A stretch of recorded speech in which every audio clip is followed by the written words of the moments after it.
Welcome to the Dreamit Dose. We interact with thousands of founders and startups every year. Many of them are putting tremendous time, effort, and funds into a company or product that is not an order of magnitude better than what's already out there. They don't realize that they're likely setting themselves up for failure by being only marginally better. How do you know if you're an order of magnitude better, and what dimensions should you focus on? We have a lot to unpack. Let's dive in. Dreamit Ventures has been investing in great early-stage startups for over a decade. The Dreamit Dose allows us to share best practices to help even more founders. Tell us about your great startup using the links below.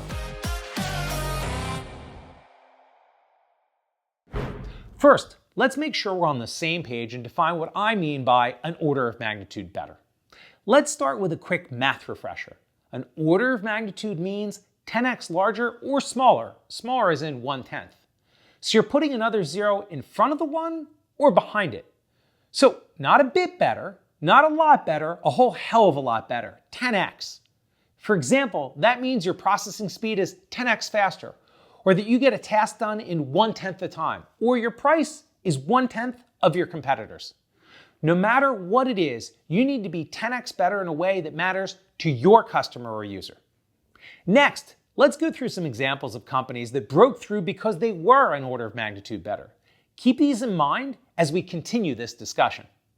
Airbnb versus hotels, an order of magnitude different and for the most part, better. Uber versus taxis, an order of magnitude better in nearly every regard. A smartphone versus a landline phone or BlackBerry. Enough said. How about in the late 1990s, a standalone digital camera versus a film camera? In many regards, for the amateur photographer, yep, an order of magnitude better. But wait, there's more. How about in the early 2000s, a great digital camera built into your smartphone versus a standalone digital camera? An order of magnitude better, yet again. In example after example, you can see where a startup, product, or service that was an order of magnitude better came in and dominated an entire industry. So why is being an order of magnitude better so critically important? Let me provide a very concrete example that the vast majority of you will personally relate to. Take a moment and look at what smartphone model you have in your pocket. We're recording this Dreamit Dose in April of 2021. Right now, the newest iPhone is the iPhone 12, and the latest and greatest Samsung Android phone is the Galaxy S21.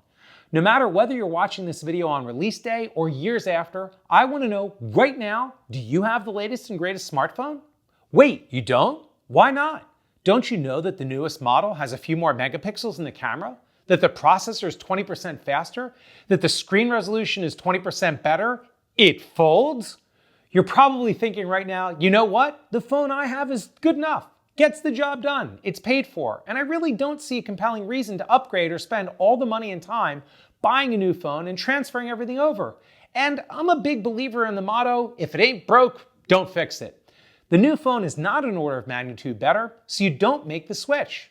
Okay, startup founder, it's time to have empathy and apply that same thinking towards your customers about your product or service. Is some critically important dimension truly an order of magnitude better for your target customer? Or is your product or service just marginally better, maybe say just 10 or 20%? Your customer is thinking about your product the same way you're thinking about your smartphone purchasing decision. If it ain't broke, don't fix it. Want to break through and gain strong traction? You have to be 10x better, not 10%. Now that you know you need to be 10x better, in what dimensions can you be 10x better? We work with a ton of tech startups, and they always think that the only possible dimension is the product delivering 10x greater value in some regard. But that's not the case.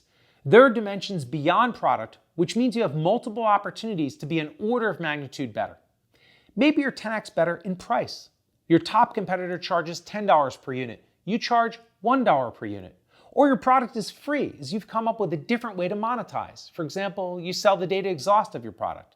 So you win by being an order of magnitude better on price.